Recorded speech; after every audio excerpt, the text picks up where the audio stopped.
ఇచ్చినప్పుడు యోబు గారి ఇంటిలో ఏమైంది? ఉపద్రవం, కష్టం, శ్రమ, మరణం. అవునా?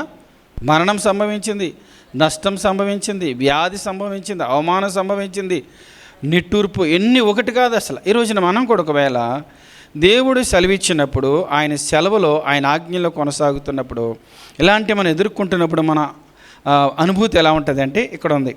ఇక్కడే ఆయన సెలవుగా తుఫాను తరంగములు పైకెత్తి వారు ఆకాశమునకు ఎక్కుచు అగాధమునకు దిగుచుండేది. ఆయన సెలవిచ్చినప్పుడు మన అనుభూతి ఎలా ఉంటుందంటే ఆకాశమునకు పైకి వెళ్ళి అగాధానికి పడిపోయినట్టుగా ఉంటుందండి. ఎలా ఉంటుందంట?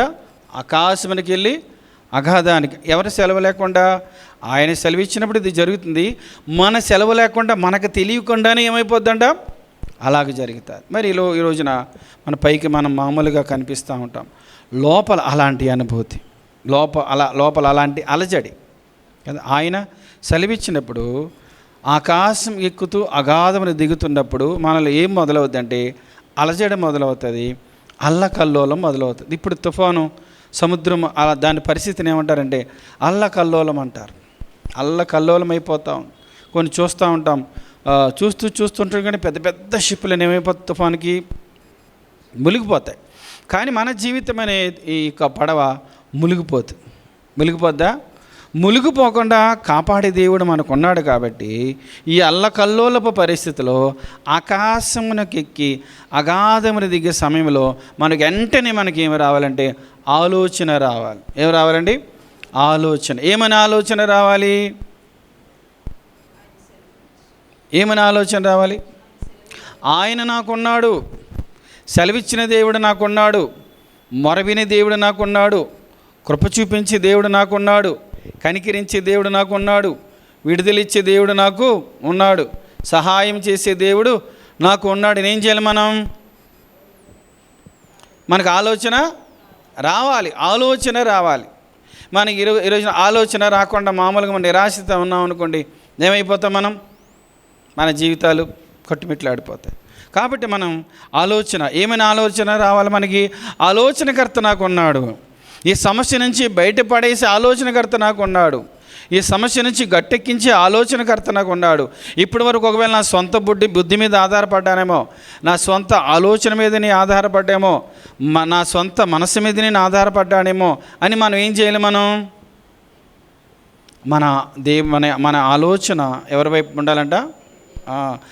ఒక కీర్తనలో ఒక చోట కీర్తనకారుడు రాస్తారు, ఏమంటారంటే ఆయన జ్ఞాపకం చేసుకున్నారంట. ఆయన విమోచకుడనియు ఆయన ఆశ్రయదుర్గమనియు వారు జ్ఞాపకము ఎవరిని జ్ఞాపకం చేసుకున్నారు?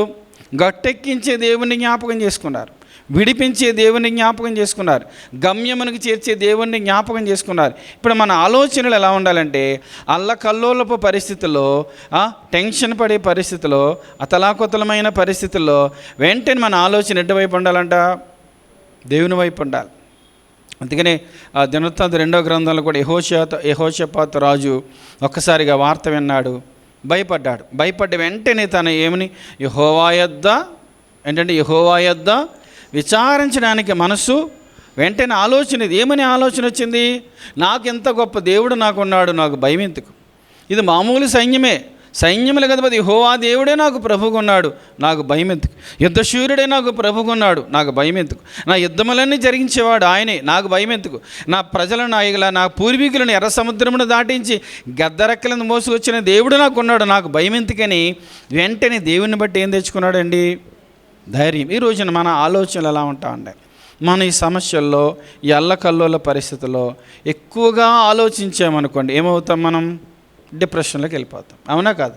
అందుకని దాన్ని ఏమంటారంటే ఫిలిప్పీ పత్రిక 4వ అధ్యాయంలో 6వ వచనంలో ఏముంది? అక్కడ మీరు దేన్ని గురించి మీరు చింతించవద్దు, మీ చింత యావత్తు ప్రార్థన విజ్ఞాపన కృతజ్ఞతాపూర్వకంగా ఆయనకి తెలియచేయండి అంటున్నాడు.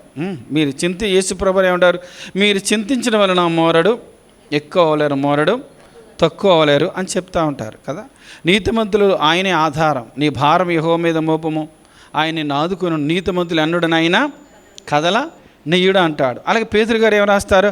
ఆయన మిమ్మల్ని గురించి చింతించుచున్నాడు అంటాడు. ఎందుకంటాడు ఆ మాట? సేమ్ అలాంటి సందర్భంలో ఒకసారి ఆయన చిక్కుకున్నాడు. ఆయన యేసుప్రభు వారు గలిలే సముద్రం మీద వెళ్తున్నప్పుడు పడవ మునిగిపోయే పరిస్థితి వచ్చినప్పుడు అప్పుడు వెంటనే బోధకుడా నశించిపోతున్నాం, చింత లేదా అంటాడు. నీకు చింత లేదా అన్న మాట ఒక్క మార్కు సువార్తలో తప్ప ఇంకెక్కడ కనపడదు. ఎందుకంటే మార్కు సువార్త రాసిన జాన్ మార్కు పేతురు గారి దగ్గర సేకరించి రాశాడు. కాబట్టి పేతురు గారు ఆ మాట రాయించారు. ఏమని? నేను యేసుప్రభుని ఇంత మాట అనేసాను, అది కూడా రాయని. ఇదే మాట తన పరిపక్వత చెందిన తర్వాత పేతురు గారి పత్రికలో రాసుకుంటారు. ఏమనంటే ఆయన చింతలేని దేవుడు కాదు, మన గురించి చింతించే దేవుడు. కాబట్టి ఈ రోజున మన దేవుని సన్నిధిలో ఉన్న మనం ఆయన సెలవిచ్చినప్పుడు తుఫాను రేగి ఉండొచ్చు మన జీవితాల్లో. ఆయన సెలవిచ్చినప్పుడు నిరుత్సాహం కలిగి ఉండొచ్చు. ఆయన సెలవిచ్చినప్పుడు నిరాశ కలిగి ఉండొచ్చు. ఆయన సెలవిచ్చినప్పుడు మన జీవితంలో పైకి మనం మామూలుగా ఉన్నా కానీ లోపల అంతరంగముగా అల్లకల్లోల పరిస్థితుల్లో ఉండవచ్చు.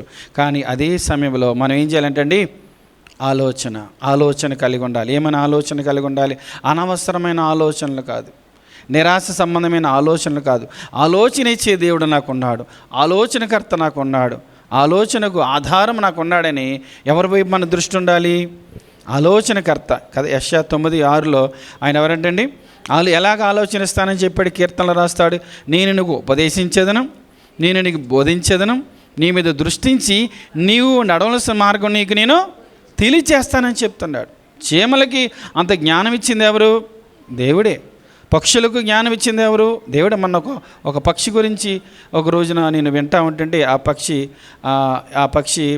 11 రోజులు దానికి చిన్న యంత్రాన్ని అమర్చారంట.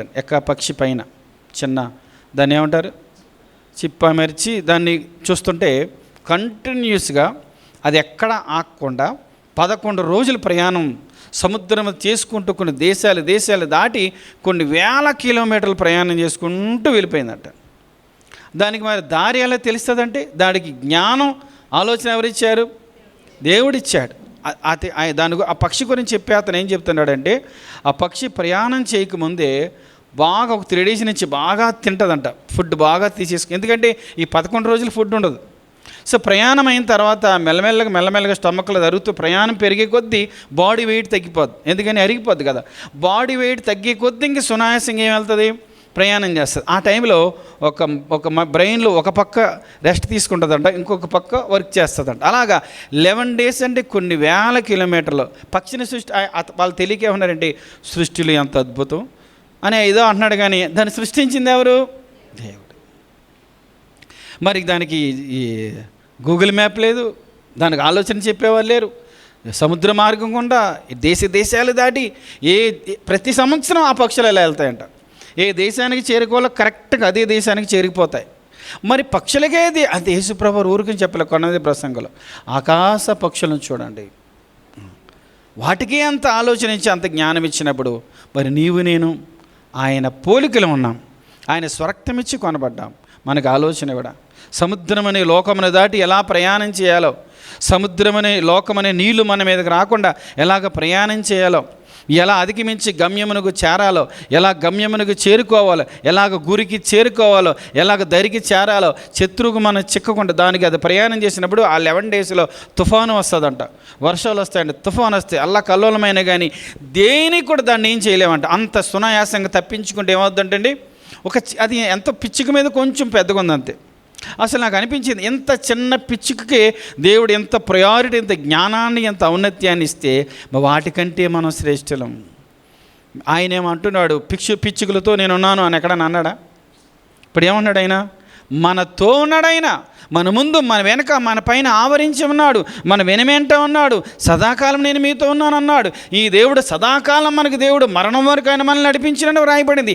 ఇంత గొప్ప ఉన్నానన్న దేవుడు మనతో ఉన్నప్పుడు మన ఆలోచనలన్నీ కూడా ఎలా ఉండాలంటే అండి, మన గమ్యమును ముందుకు తీసే ఆలోచనగా ఉండాలి, కానీ ఆ నిరాశ పడిపోయే ఆలోచనగా ఉండకూడదు.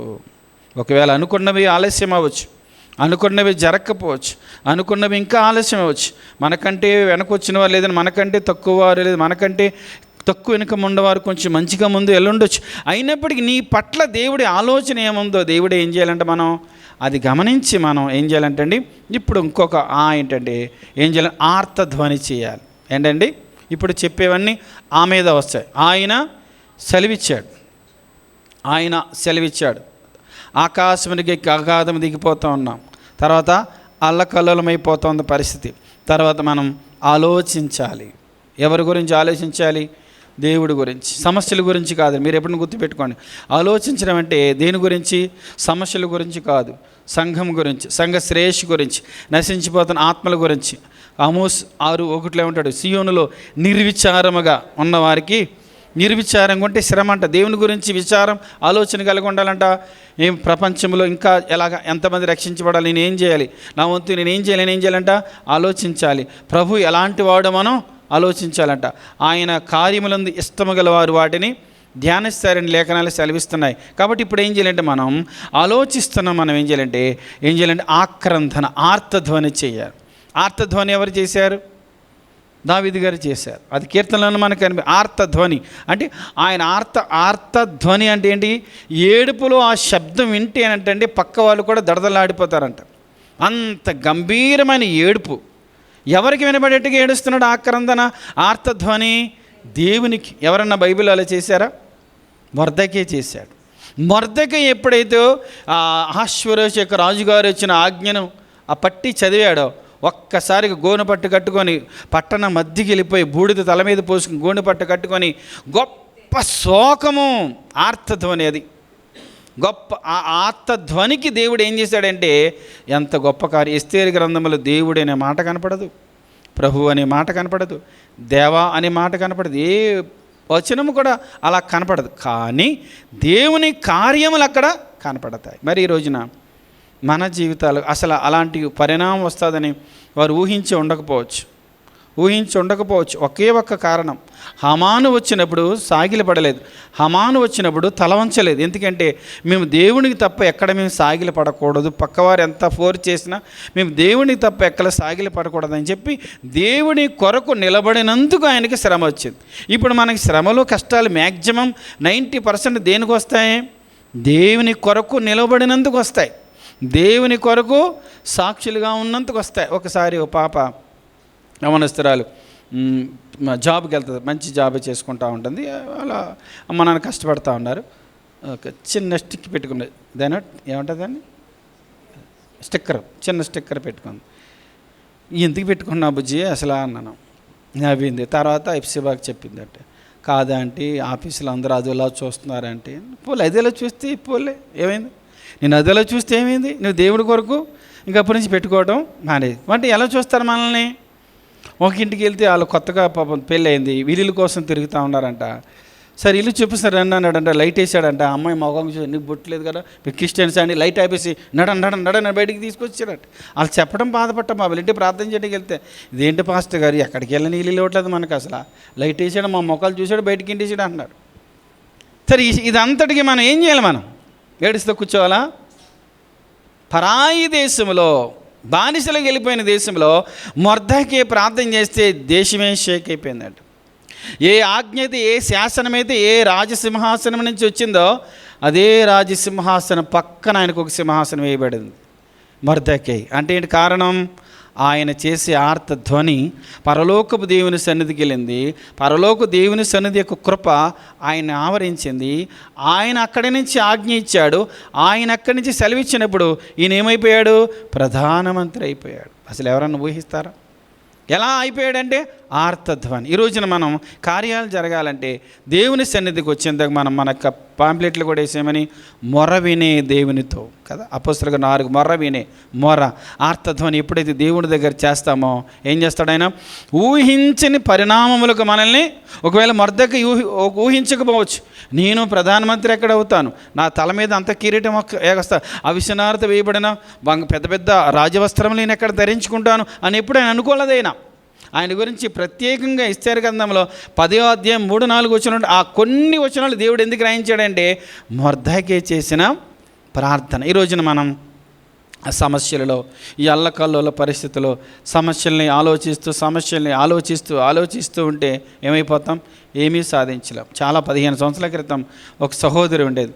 ఆమె యవ్వన ప్రాయంలోనే ఒక బాబు ఉండేవాడు, భర్త చనిపోయాడు. పాపం మేము ఎప్పుడు ప్రార్థన చేయడానికి వెళ్ళినా ఏడుస్తూనే ఉండేది. పాపం ఏడుస్తూనే ఉండేది. అమ్మ నువ్వు వాళ్ళకి ఒట్టుకి ఏడొద్దమ్మా, నువ్వు దేవుని సన్నిధిలో కన్నీళ్ళు కార్చి ఏడమ్మా అంటే, దేవుడి దగ్గర ఏడవటం కంటే ఎక్కువగా నా చిన్న వయసులో నా జీవితం ఎలా అయిపోయిందండి, ఏడవటం అలాగేమైపోయింది. పాపం చచ్చిపోయింది.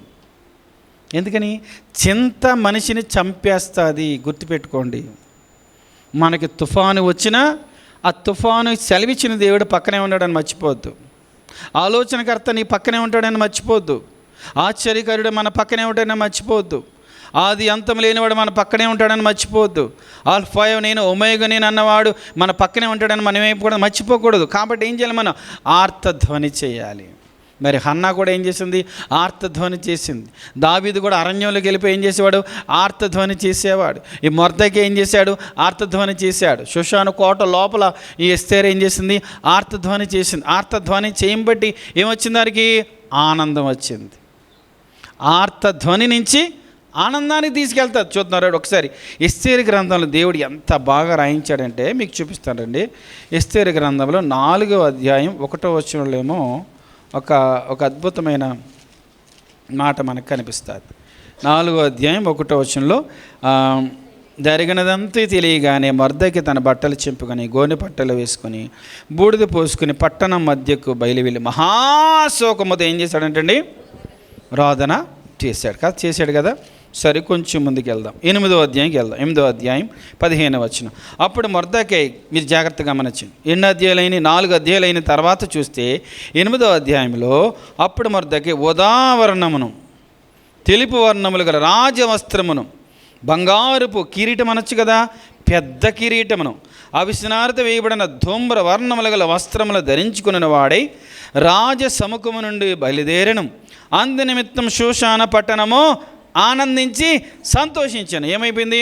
ఆర్తధ్వని నుంచి ఎక్కడికి వచ్చింది?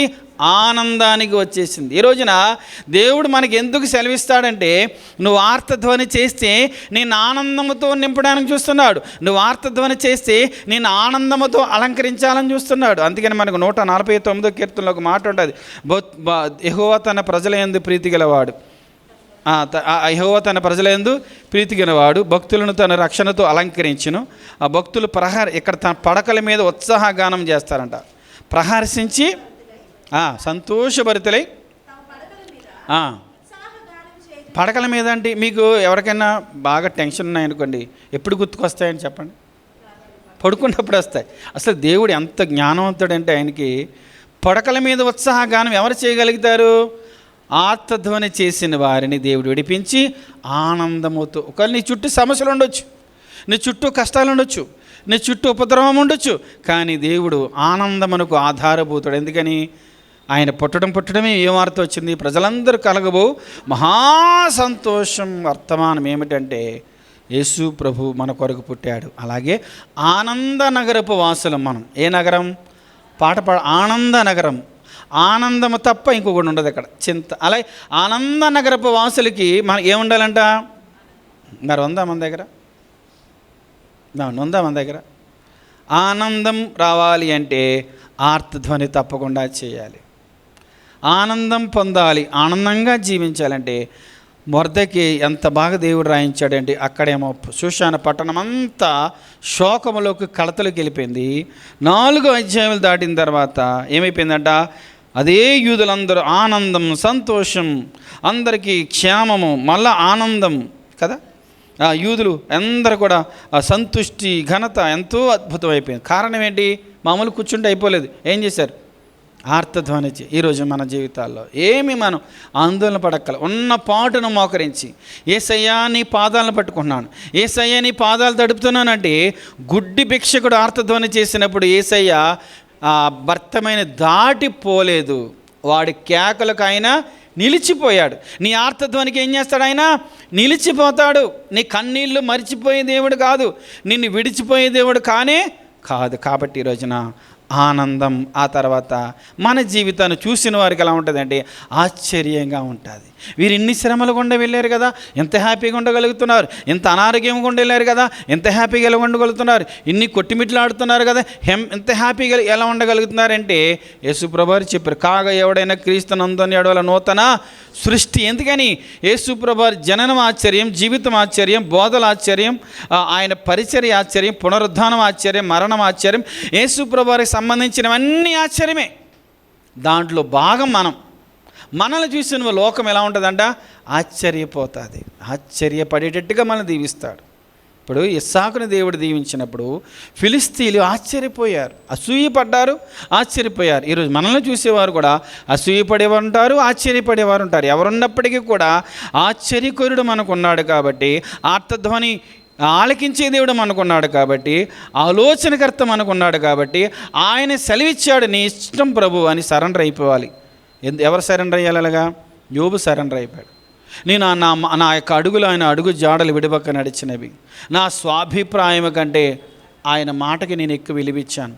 ఆయన ఏకమనస్సు గలవాడు, ఆయనకి ఇష్టమేదేదో అది చేస్తాడు, ఆయన ఇష్టం అని సరెండర్ అయిపోయాడు తప్ప ఎదురు క్వశ్చన్ అనేది వేయలేదు. మనం చిన్నటికి మన దేవునికి ఎదురు క్వశ్చన్ వేస్తాం. అంత కోల్పోయినా యోబు ఏం ఎదురు క్వశ్చన్ లేకుండా దేవునికి శిరస్సు వంచి నీ ఇష్టం ప్రభు అన్నాడు అంతే. ఈ రోజున మరి మన జీవితాల్లో వచ్చిన సమస్యలు కావచ్చు, నిరుత్సాహాలు కావచ్చు, ఏమి నిరాశపడకుండా ఏం చేయాలంటే మనం ఎప్పుడైతే ఆర్తధ్వని చేస్తామో ఆనందముతో నింపుతాడు, మన జీవితాన్ని ఆశ్చర్యంగా చేస్తాడు. ఇదంతా దేని బట్టి అంటే ఆయన కృప. ఏంటండి? ఆయన కృప. ఆయన సెలవిచ్చాడు, ఆయన కృపను తోడుగా ఉంచుతాడు. ఆయన కష్టం పెట్టాడు, ఆయన కృపను తోడుగా ఉంటాడు. మనకు ముళ్ళొద్దనం అనుకోండి, కృప కూడా తీసేస్తాడు. ముళ్ళుంటే కృప ఉంటుంది, ముళ్ళు లేకపోతే కృప ఉండదు.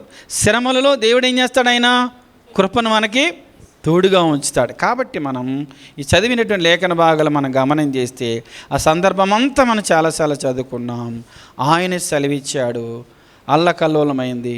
కానీ మనం ఆలోచన ఎవరి వైపు ఉండాలంట? దేవుని వైపు ఉండాలి.